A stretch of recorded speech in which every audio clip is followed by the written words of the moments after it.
It's time again for Talking Trade, sponsored by MMAC's World Trade Association and Michael Best Strategies. Welcome, everyone, to another episode of Talking Trade, the program that talks about current and relevant international trade issues. My name is Ken Wasylik, Managing Director of EM Wasylik & Associates, an international business development firm. And I'm Sandi Siegel, President of ME Day. Today, it's my pleasure to introduce Wendy Cutler, who's the Vice President of the Asia Society Policy Institute and the Managing Director in the Washington, D.C. office.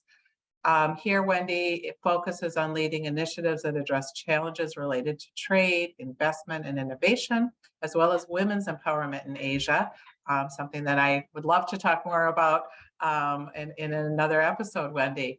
But particularly with your 3 decades as a diplomat and negotiator in the Office of the U.S. Trade Rep, you served as acting deputy of the U.S. Trade Representative and worked on a range of bilateral, regional, and multilateral trade negotiations and initiatives. And those included the U.S.-Korea Free Trade Agreement, the Trans-Pacific Partnership, and U.S.-China negotiations, and the World Financial Service negotiations. So quite a plethora in trade negotiations and trade policy. So really interested in your perspective on a lot of the relevant topics in today's economy and things our listeners are interested in.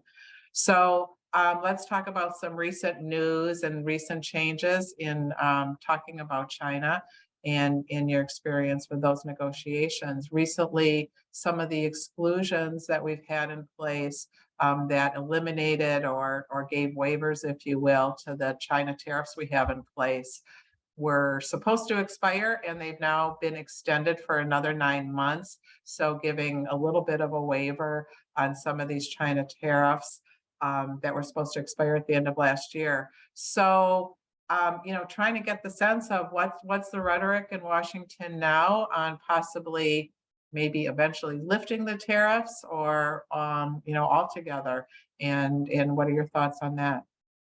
Well, hi, Sandi, and hi, Ken. It's a pleasure to be on your program. With respect to China tariffs, I don't really have any good news to share. I think the prospects for lifting them anytime soon remain remote.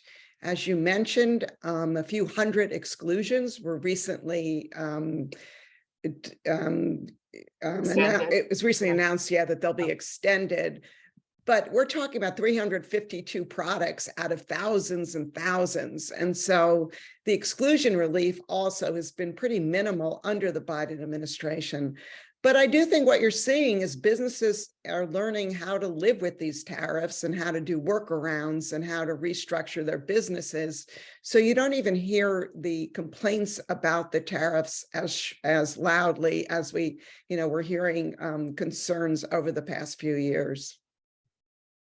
Interesting. So any predictions or foresight into what's ahead for our negotiations going into 2023 with China? We know the Biden administration has maintained most of the tariffs, as you say. It's just a small amount that have extensions.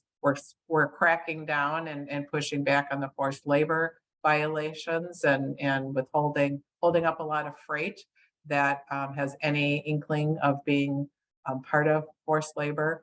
So, and additionally, we're implementing even stronger export controls to restrict China's ability to obtain some of our advanced technology. So are there hopes for collaboration? Is there, any predictions for what direction we'll go in? Are we going to get tougher, or are there people pushing to, try to get back to the negotiating table?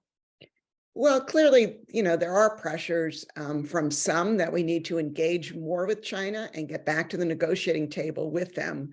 But frankly, those voices are in the minority now. I think what the climate in Washington is, you can't be tough enough when it comes to China. And I think there's a sense, if we sat down on the negotiating table with them on trade, what exactly would we negotiate?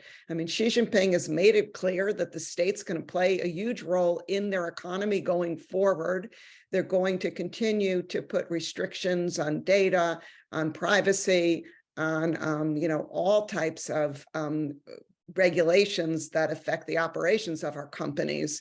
So what I think you'll see with respect to so-called China trade policy, it's going to be a trade policy of the United States focusing on increasing its competitiveness at home and working closely with allies and partners so we can develop a collective response to objectionable practices by China.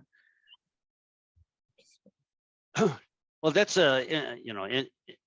an interesting point here. And obviously from our standpoint, or a US standpoint, our exports, that what we're trying to do is increase our exports, right? And part of the agreement that the Trump administration, or President Trump, signed a couple of years back was that China was to increase their imports or exports from the United States by $200 billion over 2 years through end of 2021.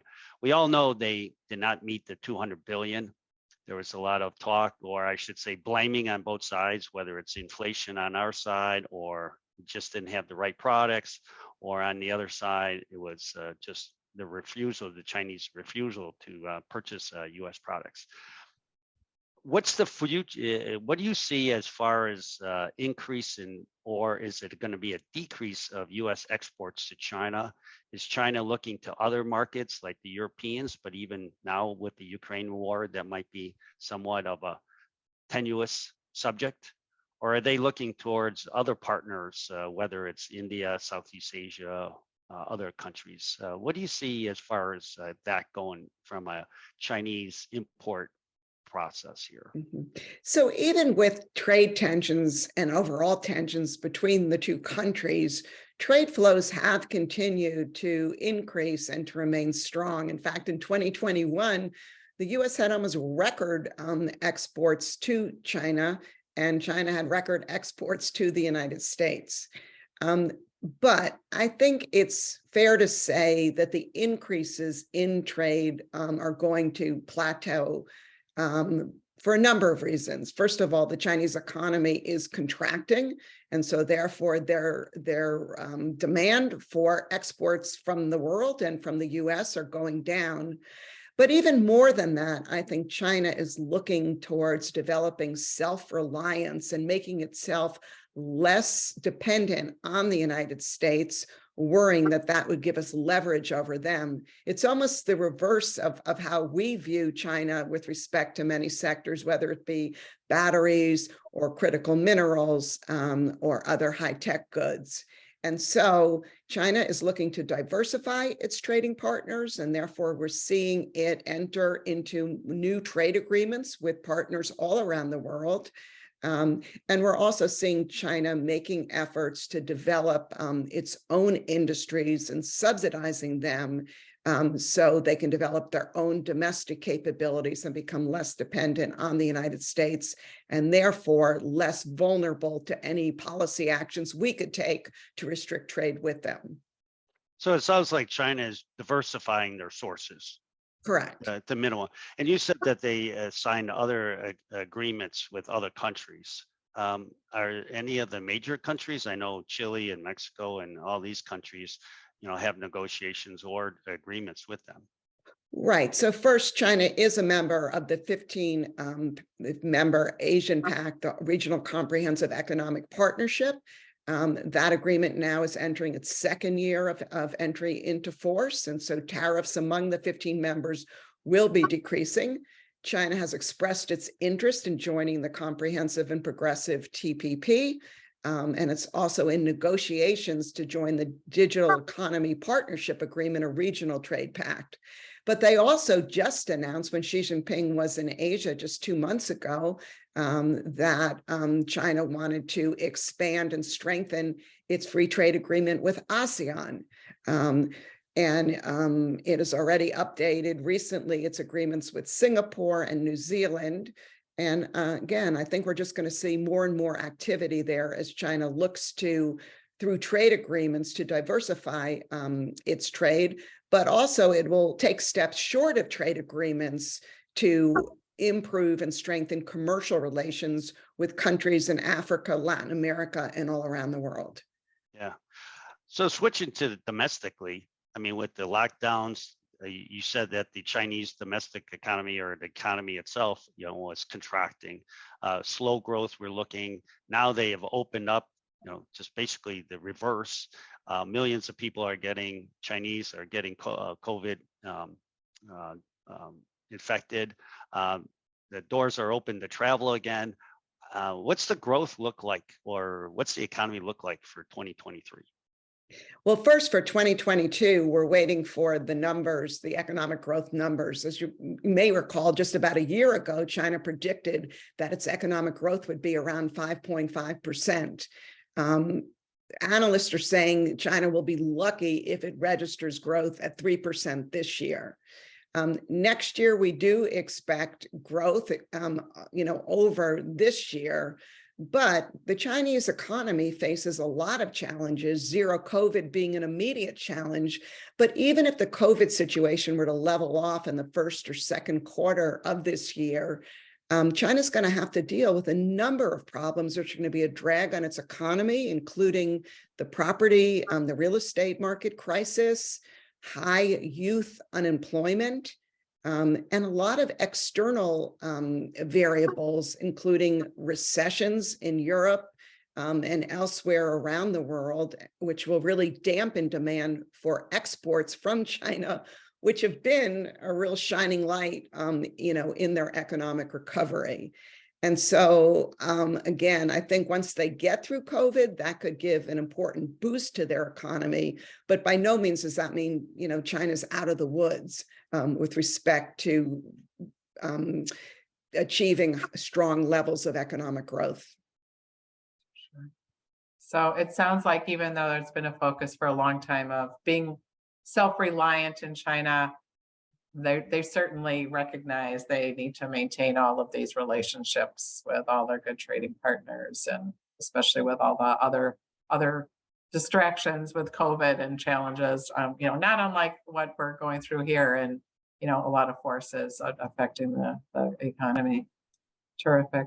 Wendy, I'm afraid we're out of time today. It was great insight on, some of what's going on with policy and all the various dynamics. So thank you for joining us, Wendy Cutler, and thank you for joining us on another episode of Talking Trade.